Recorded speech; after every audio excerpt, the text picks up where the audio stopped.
My name is Alexis, but everyone calls me Lexi, and I can still hear the sound of the trash bag hitting the floor the night my mom kicked me out. She stood in the doorway of our Phoenix apartment, dropped my clothes at my feet, and said, "You are 18 now. No money, no job, and that is on you. So get out." I thought she was bluffing, like all the other times she threatened to throw my stuff on the curb if I did not act more like an adult. Instead, she shoved my backpack into my hands, opened the front door, and pushed me into the hallway, then locked it behind me without even looking back. In seconds, I went from having a bedroom to standing outside with a trash bag, a dying phone, and $20 in my wallet. My mom had really kicked me out at 18 with no money and no job. I stared at the door and imagined myself pounding on it, begging her to change her mind, promising I would find work and stay out of her way. Then I pictured the little satisfied smile she would have if I did that, like she had finally proved I was weak, and my pride burned hotter than my fear. So I picked up the bag and walked down the stairs, choosing to leave before I started crying in the hallway where everyone could hear. That night, I sat at a bus stop a few blocks away, hugging my backpack while cars rushed by like I was invisible. My phone screen glowing in my hand with her name one tap away. Calling her could have turned everything back into the same miserable routine, me apologizing and her pretending this was tough love instead of cruelty. I turned the phone off instead and whispered, "If you want me to survive alone, fine, I will." 3 years later, that same phone would not stop buzzing with messages from her, all starting with, "I am sorry." If you want to know how I went from that bus stop to watching my mom beg me to answer, stay with me until the end. The first night, I didn't sleep much at that bus stop. Every time a car slowed down, my heart jumped into my throat. By sunrise, my back ached from the hard plastic bench, and my throat felt dry from swallowing tears I refused to let out. I walked to a 24-hour convenience store nearby and washed my face in the tiny bathroom sink, trying not to look like a girl who had just been kicked out by her own mom. I spent 5 of my $20 on a cheap breakfast sandwich and the smallest coffee they sold, staring at the receipt like it had personally insulted me. 1/4 of my money was gone, and I had no plan. For the first few hours, I just walked, dragging my trash bag from strip mall to strip mall, pushing open cafe doors and asking, "Are you hiring?" The answers were almost always the same. "Not right now. Leave a resume online. Come back when we are less busy." I had never felt more invisible in my own city. By late afternoon, the Arizona heat wrapped around me like a heavy blanket, and I ended up wandering into a church basement that had a sign saying free meals on Tuesdays and Thursdays. I went because I was hungry, but I stayed because a woman with a clipboard and tired, kind eyes sat down across from me and asked my name. She introduced herself as Rachel, a social worker who helped teens who were technically adults on paper, but still very much alone in real life. When she asked where I was sleeping, I pretended to check something on my phone so I did not have to look at her, then finally admitted, "I do not really have a place right now." She did not gasp or pity stare, just nodded like she had heard that answer 100 times. By the end of that conversation, she had me filling out forms for a youth shelter that offered short-term beds and a shared room in a worn-down but safe house across town. It wasn't glamorous, but it was a door that locked behind me and a mattress that was actually meant for sleeping, not waiting for buses. Over the next week, Rachel helped me more than my mom had in years. She walked me through applying for financial aid at a local community college and showed me a flyer for their digital marketing program. "You are already on your phone all day," she joked. "You might as well get paid for knowing how to use it." It sounded like a real future instead of just survival, so I said yes, even though I was terrified of failing. At the same time, I hit the job hunt harder. After a few more rejections, a tiny independent coffee shop in Phoenix finally hired me for early morning shifts. The pay was minimum wage and my feet hurt constantly. But every pay stub felt like proof that my mom was wrong about me. I added a second hustle delivering food in the evenings, biking cheap plastic containers of takeout to apartment complexes and office parks for people who would never know their driver was sleeping in a shared room, and counting every dollar.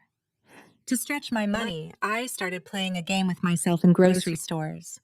How many meals can I make out of $10 if I only buy store brands and sale items? I threw together strange combinations. Canned beans with boxed macaroni, frozen vegetables with instant rice, and discovered some of them actually tasted good. One night, on a dare to myself, I propped my cracked phone against an empty cereal box, hit record, and filmed a shaky video explaining how I made 3 dinners from the clearance section. I posted it to TikTok under the name Emergency Eats, half as a joke and half as a diary of how I was staying alive. At first, it got maybe 20 views, 1 or 2 comments from strangers saying things like, "Thanks, I needed this. I am broke too." But that tiny flicker of connection warmed a part of me I thought was dead. While my mom pretended I didn't exist, complete strangers were telling me my ideas helped them. I still did not call her. I did not text, did not check in, even when the loneliness felt like a physical weight pressing on my chest at night. She was the one who said, "If you want to survive alone, do it." So I did. I worked, I studied, I cooked from almost nothing, and without realizing it, I was slowly building the first pieces of the life that would one day collide with hers in a way she never expected. It took a few months before I was brave enough to type my mom's name into a search bar. Until then, Monica was just a ghost in my head, a voice that said things like, "You are useless. You will never make it without me," every time my alarm went off at 4:30 in the morning for my coffee shift. One slow afternoon at the shelter, I was scrolling through my old Facebook account, the one I had not touched since high school, when a tagged photo popped up from a girl I barely knew. I almost scrolled past it until I recognized the profile picture in the corner. My mom, Monica Carter, smiling like she had never slammed a door in her life. In the photo, she stood next to a man in a crisp button-down shirt and a teenage girl in a sparkly dress. All 3 of them posed in front of a shiny SUV outside a big stucco house in a nice Phoenix suburb. The caption said, "Dinner with the Harpers. Love this little family." My stomach twisted. I clicked on the man's profile, saw the name, Elliot Harper, owner of Harper Auto and Detail, a chain of high-end auto shops around the valley. His timeline was full of pictures of custom cars, charity events, and one recent post of him and my mom at a fundraiser, her wearing a dress I knew there was no way she bought on a hotel assistant manager's salary. The teenage girl was tagged too. Her name was Kayla Harper, 17, all winged eyeliner and designer sneakers, posting haul videos from luxury malls like it was nothing. What hit me hardest was my mom's caption under one of Kayla's photos. She had written, "So proud of my girl. She turned my life around after a really hard season." There was no sign that I had ever existed. No old photos, no mention of a daughter who had supposedly decided to run off and travel the world. It was like she had deleted me and replaced me with an upgraded model. Curiosity started buzzing louder than the hurt, so I went deeper. On one of Monica's posts, an old neighbor commented, "How is Alexis doing? I have not seen her in forever." My mom replied, "Oh, she left home to travel and figure herself out. She does not really keep in touch." I sat there in the shelter common room, phone in my hand, staring at those words over and over. In her version of the story, she did not kick me out with a trash bag. I just drifted away, like some free spirit who chose not to call. That lie stung almost more than that night itself. It meant she wanted people to think she was a good mother who had done everything right, and I was the irresponsible one. The more I stared at the screen, the more something ugly and sharp started bubbling up in my chest. I remembered all the weekends in high school when I skipped hanging out with friends to work extra shifts at the grocery store and the diner, stuffing cash into an envelope in the back of my closet labeled college. That envelope had been my lifeline, the one thing that made the future feel less impossible. The night my mom threw me out, there had been no time to grab it. I had never let myself think about it, because the answer was obvious and it made me sick. Now, with my heart already broken open, I dug into my old bank account instead, the one I had used to deposit paychecks when the envelope felt too full to keep in the apartment. The account had been dormant since I left. I pulled up the history and scrolled back to the week of my 18th birthday. There it was, in cold digital numbers. A withdrawal that emptied almost everything I had. Done in person at a branch near our old apartment. The same day my mom told me, "You are 18 now. I am done." I remembered her insisting she needed my debit card to check something a few days before, brushing off my questions with, "Do you not trust your own mother?" I had trusted her enough to hand it over. She used my savings to step into this shiny new life with the Harpers, then told the world I had wandered off by choice. I felt my hands shaking while I scrolled through picture after picture of dinners, vacations, new clothes. My ramen and clearance vegetables suddenly tasted different in my memory, like they were seasoned with someone else's stolen cash. For a second, I wanted to smash my phone and never think about any of it again, pretend I did not know. But another part of me, the part that had figured out how to turn $10 into 3 days of meals, new knowledge was power. Seeing how far she was willing to go to erase me did not just hurt.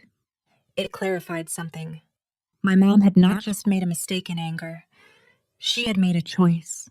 She chose a nicer house, a richer man, and a picture-perfect stepdaughter over telling the truth about what she had done to her own kid. I locked my screen, pressed the phone against my chest, and realized this was not just a sad story about being kicked out. It was the beginning of something else. Something that would eventually bring her perfect little world crashing down without me ever touching a single brick. Finding out what my mom had done did not make me feel powerful at first. It made me feel hollow. For a few weeks after I saw those photos and that bank withdrawal, everything in my life went out of focus. I still woke up at 4:30 for my coffee shift, but I moved like a robot, steaming milk and calling out names while my mind replayed that comment, "So proud of my girl," over and over. My customers would tell me to have a nice day, and I would smile automatically. But by the time my shift ended, my cheeks hurt from pretending. I stopped filming little cooking videos for emergency eats, telling myself it was just for a few days until I felt better. Those few days turned into almost a month. The app sat on my phone like a reminder of a version of me who actually believed people wanted to hear what she had to say. The youth house where I stayed had a curfew, and every night I would lie on my thin mattress staring at the ceiling, scrolling through Kayla's perfectly filtered life until my head ached. Part of me hated her, but another part just felt small, like I had lost a game I didn't know we were playing. One morning, I showed up late to the coffee shop, eyes puffy from crying until 3 a.m., and my manager pulled me aside. "This is the third time this month you have been late, Lexi," he said. Not unkind, but firm. "I like you, but I cannot keep you if this continues." Something about hearing those words out loud snapped me back to the bus stop, to the feeling of being one mistake away from having nowhere to sleep. I mumbled an apology and promised to get it together, then barely made it through the shift without breaking down. That afternoon, instead of going straight back to the youth house, I went to see Rachel. She was in her cramped office at the shelter, surrounded by stacks of files and a crooked motivational poster. She took one look at my face and said, "Close the door, sit down, tell me what happened." I told her everything in one long, ugly rush. The photos, the comments, the bank withdrawal, The way my mom had rewritten the story to turn me into the villain who ran away. By the time I finished, my voice was hoarse and my eyes felt raw. Rachel handed me a tissue but did not say the usual things people say, like, she probably did her best, or maybe she did not know what she was doing. Instead, she said quietly, sometimes the most dangerous thing for us is the story people tell about us when we are not in the room. You cannot control that, but you can control the story you tell about yourself. A few days later, my friend Jordan from class noticed that I had stopped posting on Emergency Eats. We were studying together in the library when he glanced at my phone screen and asked, "Hey, why did you bail on those cooking videos?" "They were actually good." I shrugged and said, "It is stupid. No one cares about some broke girl making meals out of canned beans." Jordan snorted. "I care. Apparently, the 20,000 people who watched your last video care too. You know, most people would kill for that kind of engagement, right?" I had not even realized one of my older videos had quietly taken off while I was busy spiraling.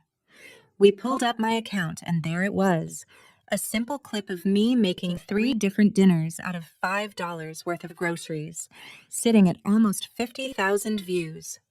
There were comments from people saying things like, "I am a single mom, and this helped," or "I am working 2 jobs, and this made me feel less alone." For the first time in weeks, I felt something other than anger or exhaustion. I felt seen. Rachel's words about choosing my own story and Jordan's blunt honesty started to blend together in my head. My mom had stolen my savings, rewritten my exit as me running away, and replaced me with a prettier narrative. But she could not control what I did with the life that came after. One night, instead of doom scrolling my mom's new life, I set my phone up on a shelf in the youth house kitchen and hit record again. My hands shook a little as I chopped onions on the scratched countertop, talking straight into the camera about how to make a full week of lunches from a single rotisserie chicken and a bag of rice. I did not mention Monica or Kayla, but every word was fueled by the knowledge that I had survived what they did to me. I posted the video before I could talk myself out of it. Within a few hours, the notifications started trickling in. Not a viral explosion, just a steady stream of likes, saves, and comments from people who sounded as tired and broke as I had the night I first slept at that bus stop. Reading them, I realized something important. My mom's opinion of me had almost destroyed me because I had let it be the only voice that mattered. But now there were other voices, from strangers who only knew me as the girl who could turn scraps into dinner. That girl felt worth fighting for. I decided that if I was going to drag myself out of bed at 4:30, it would not just be for a paycheck and a manager's approval. It would be for the future version of me who would never have to ask anyone, especially my mother, for permission to exist. I did not know it yet. But the more I poured myself into that tiny account, the closer I was getting to the moment when my story and hers would collide in front of everyone. By the time 3 years had crawled by, the girl who had slept at a bus stop with $20 in her wallet was almost unrecognizable, at least on paper. I was 21, one semester away from finishing my associate's degree in digital marketing, and Emergency Eats had grown from a shaky joke account into a real brand. It did not happen overnight. It was thousands of tiny choices stacked on top of each other, like the cheap ingredients I kept turning into meals. I filmed before dawn in the youth house kitchen, after closing shifts at the coffee shop, in borrowed apartments while friends were at work. I experimented with lighting made from desk lamps and aluminum foil, filmed with my phone balanced on towers of cereal boxes and cookbooks. I learned how to edit on free apps, cut dead air, add captions so people could watch on mute during night shifts. Somewhere between all the exhaustion, one of my series caught fire. I called it Emergency Eats, $5, 3 meals, where I would walk through the aisles of a discount grocery store and show exactly what I was buying, then cook it all on camera. People loved seeing the receipt, the total, the feeling that it was actually doable. The video that really blew up was me making a week's worth of lunches from one rotisserie chicken, a bag of rice, and a couple of frozen veggie bags. I woke up one morning to my notifications frozen, my follower count jumping, and brands I had only seen in other people's sponsorships suddenly emailing me with offers. At first, it was just free products and small gift cards. Then, a local discount grocery chain reached out, offering to sponsor a series if I used their sale items and mentioned their app. I almost cried in the back room of the coffee shop when I read that email, partly from excitement, partly from the sting that my mom was not there to see what I had pulled off. But then I reminded myself she had chosen not to be there. With sponsorship money trickling in and my delivery side hustle, I finally saved enough to move out of the youth house and into a tiny studio apartment in a not great, but not terrifying part of Phoenix. It was just me, a wobbly secondhand table, a mattress on the floor, and a kitchen with cabinets that did not close properly. But it was mine. No one could yank the key out of my hand and tell me to get out. As Emergency Eats grew, I started hearing from people all over the country, single parents, college students, older folks on fixed incomes, all thanking me for helping them stretch $20 an extra few days. I ran a fundraiser with my followers to buy grocery store gift cards for teens at the same shelter that had taken me in. For the first time in my life, I felt like what I knew had value. And yet, whenever I had a quiet night alone after filming, my thumb would drift to the search bar and type in my mom's name. Monica was still living her carefully curated life with Elliot Harper. Their photos looked like ads for a life insurance commercial. Matching outfits at charity galas, vacations to Sedona, smiling selfies at car shows where Elliot unveiled some new shiny project. Kayla was always in the background somewhere, holding a designer bag, flashing perfect nails, acting like she had built the empire herself. It stung less now, but the dull ache never completely went away. The first crack I saw in their picture-perfect life came in the form of a comment under one of Kayla's posts. She had posted a video showing off a pile of new clothes and electronics, tagging a bunch of brands. Buried under the "You are goals" and "I wish I had your life" comments. Someone had written, "Funny, you still haven't paid me back for that tablet you bought with my card." At first I thought it was just a troll, but then I noticed more comments popping up on different posts. People mentioning chargebacks, orders that never showed up, credit card disputes connected to a Kayla H.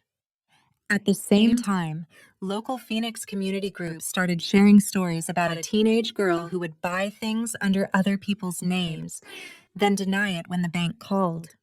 No one said her full name publicly, but the details matched too closely to be random. I did not reach out to any of them. I did not encourage anyone to attack her. I just started paying attention. I screenshotted comments before they got deleted, saved links to posts where people talked about being scammed, copied down dates and little details. Not because I wanted to play internet detective, but because for the first time I could see the pattern clearly. While I had been learning how to stretch every dollar, they had been learning how to squeeze every loophole. Every time I scrolled through Monica's profile, it struck me how desperately she tried to sell the story that she was a savior mom who had rescued a lost teen and built a perfect family. There was still no trace of me anywhere, no photos of the daughter she had literally shoved out her front door. I felt anger, sure, but there was something else too. A strange kind of distance. 3 years earlier, that erasure would have shattered me. Now, with my own tiny empire built on rice, beans, and honesty, it just made her look small.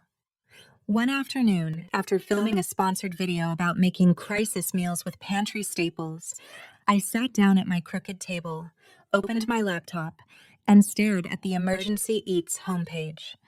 My audience knew the tips and tricks, the recipes and hacks. What they did not know was why I had started in the first place.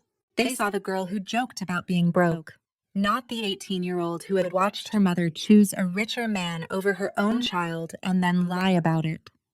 I thought about Rachel's words, about owning my story, and Jordan laughing at me for underestimating my impact. My mom had been telling her version of the story for 3 years, the one where I was a selfish kid who walked away.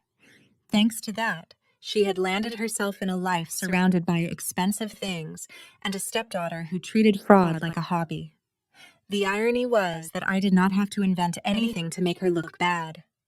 All I had to do was finally tell the truth on the one platform I knew she could not control. The idea sat in my chest like a warm coal for days. I went back and forth, weighing the morality of it.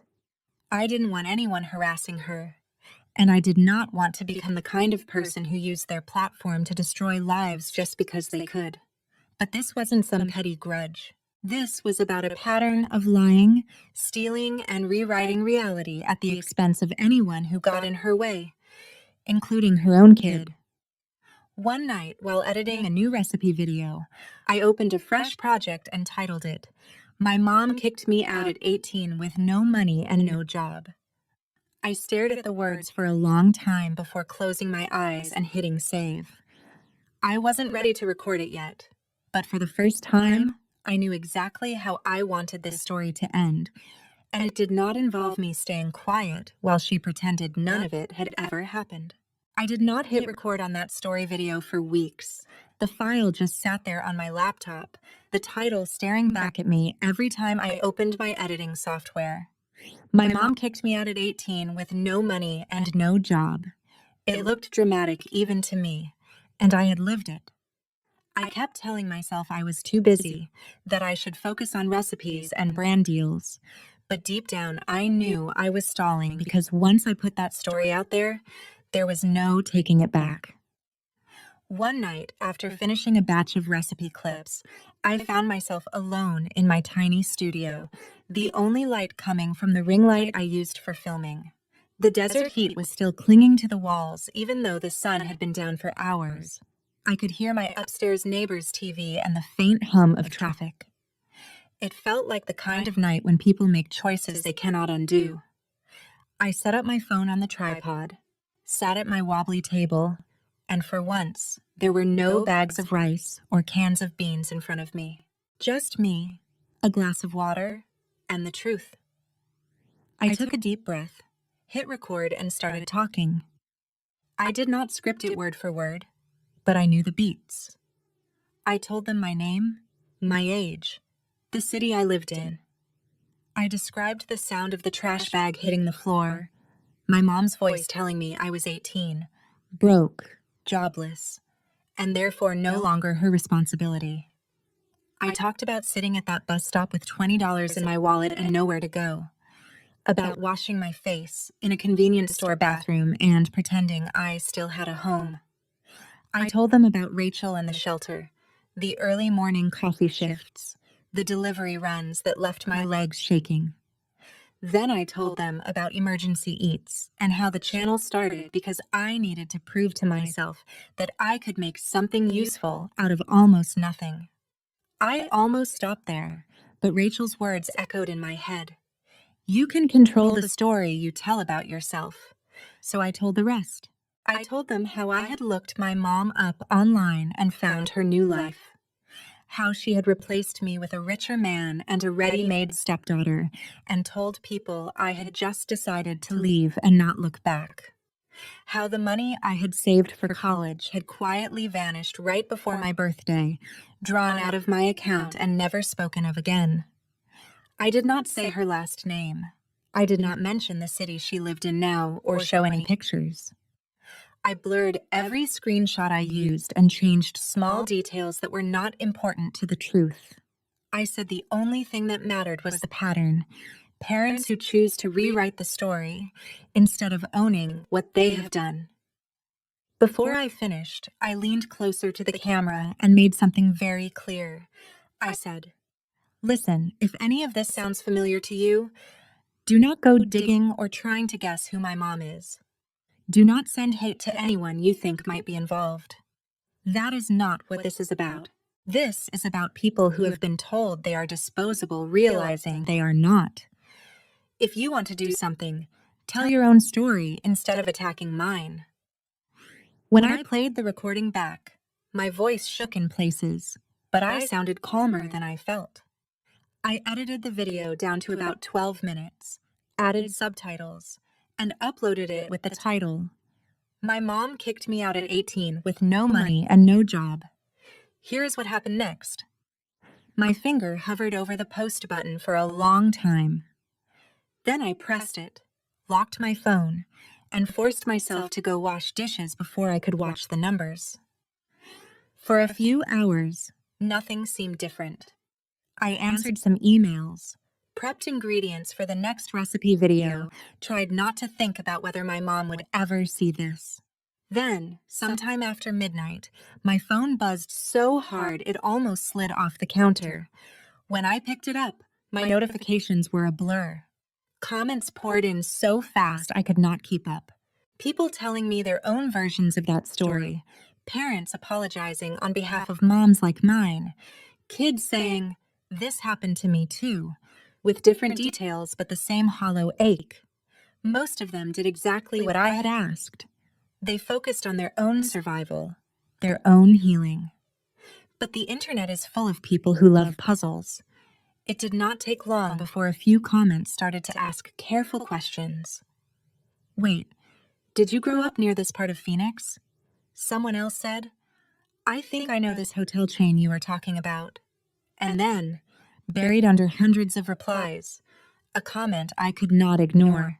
It said, "If this is who I think it is, your mom has been telling everyone for years that you ran away and refused to talk to her. I used to work with her. We all thought you were some wild child who abandoned her. If this is you, I am sorry for believing that." I did not respond, but my hand shook as I scrolled. I never asked anyone to go to my mom's page. I never once mentioned her by name. But people talk, and Phoenix is not as big as it looks. Former co-workers, neighbors, people who recognized her from photos started connecting dots on their own inside conversations I was not a part of. Then the stories about Kayla started surfacing for real.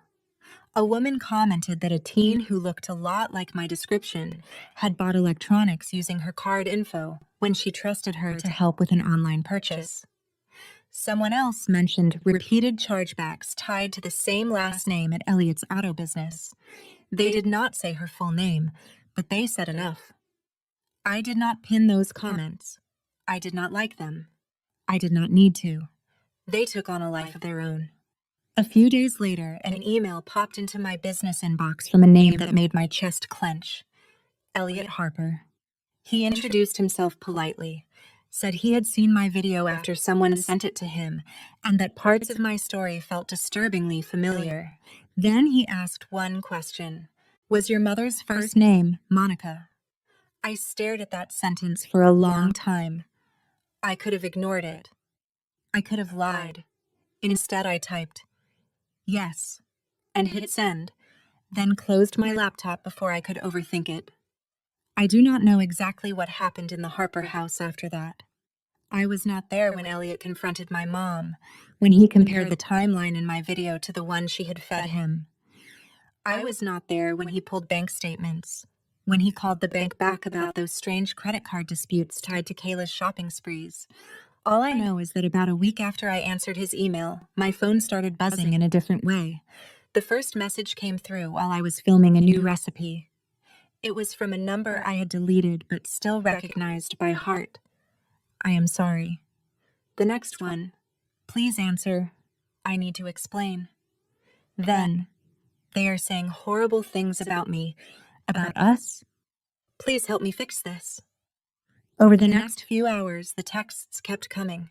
She told me Elliot had thrown her out of his house after finding out the truth, that Kayla was under investigation for credit card fraud, and that the police had asked questions about what Monica knew and when she knew it.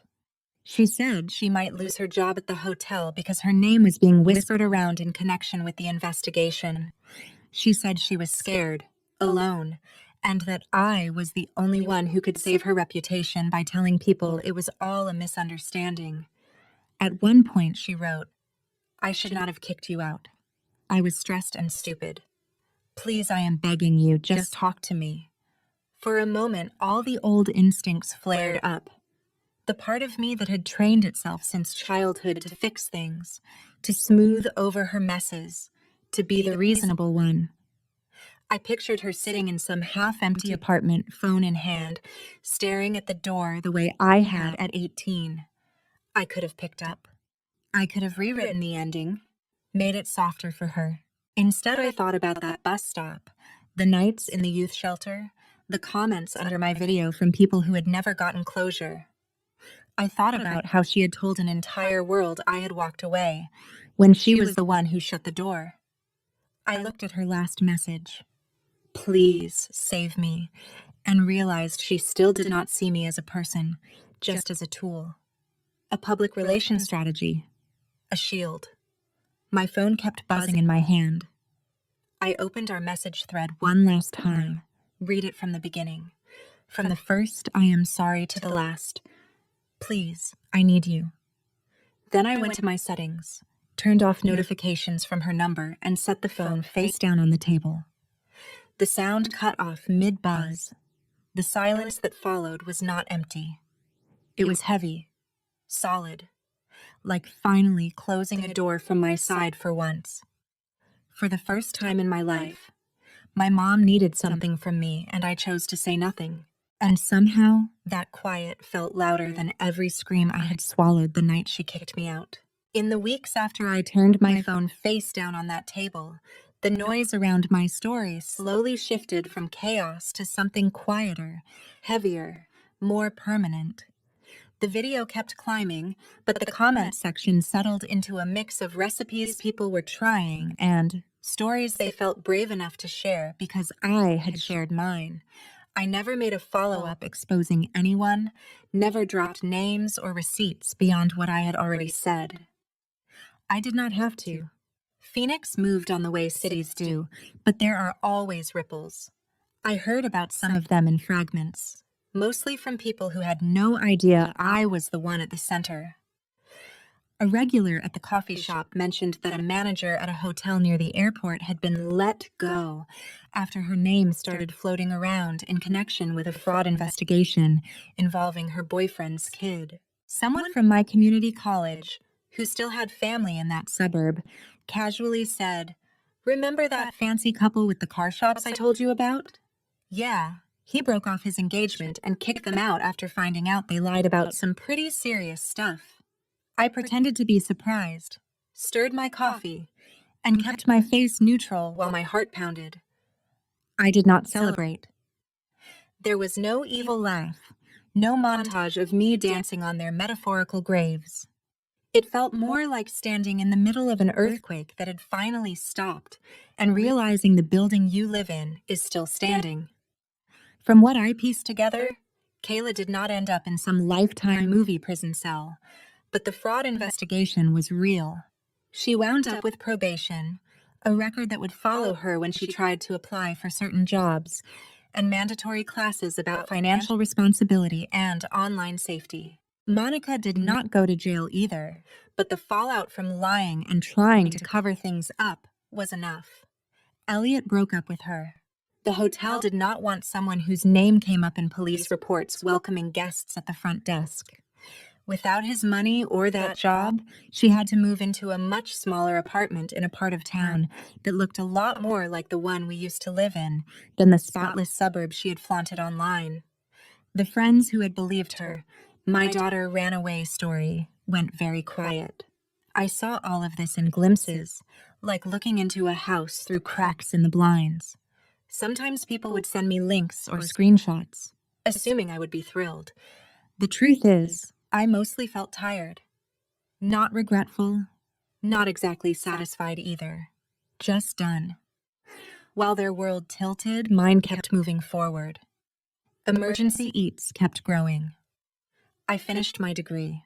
Instead of just teaching people how to stretch $10 at the store, I started adding videos about building emergency savings, about knowing your rights if you get kicked out or cut off, about where to find local shelters and food banks without feeling like you have failed.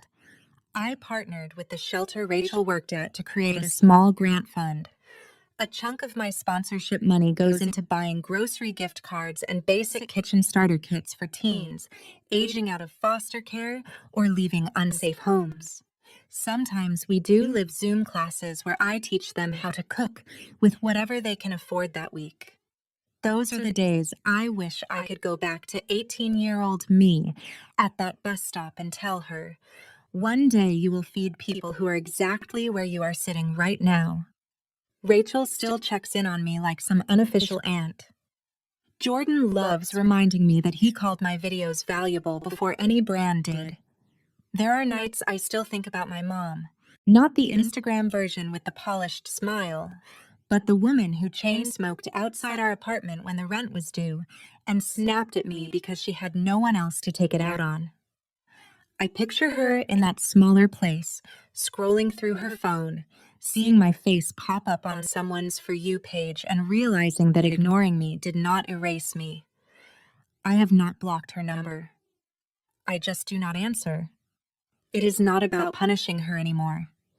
It is about protecting the life I fought for. Maybe one day I will be ready to hear her voice again. Maybe not. Either way, the apology I needed most did not come from her. It came from myself.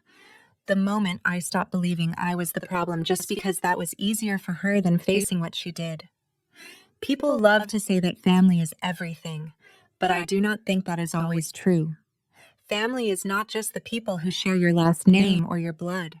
Sometimes it is the social worker who pushes a stack of housing forms toward you and says, "You deserve a safe place to sleep." Sometimes it is the friend who drags you back to your own potential when you are too numb to see it. Sometimes it is strangers on the internet who tell you that your story helped them cook dinner or find the courage to leave a situation that is breaking them. My mom once told me that if I wanted to survive alone, I should go do it.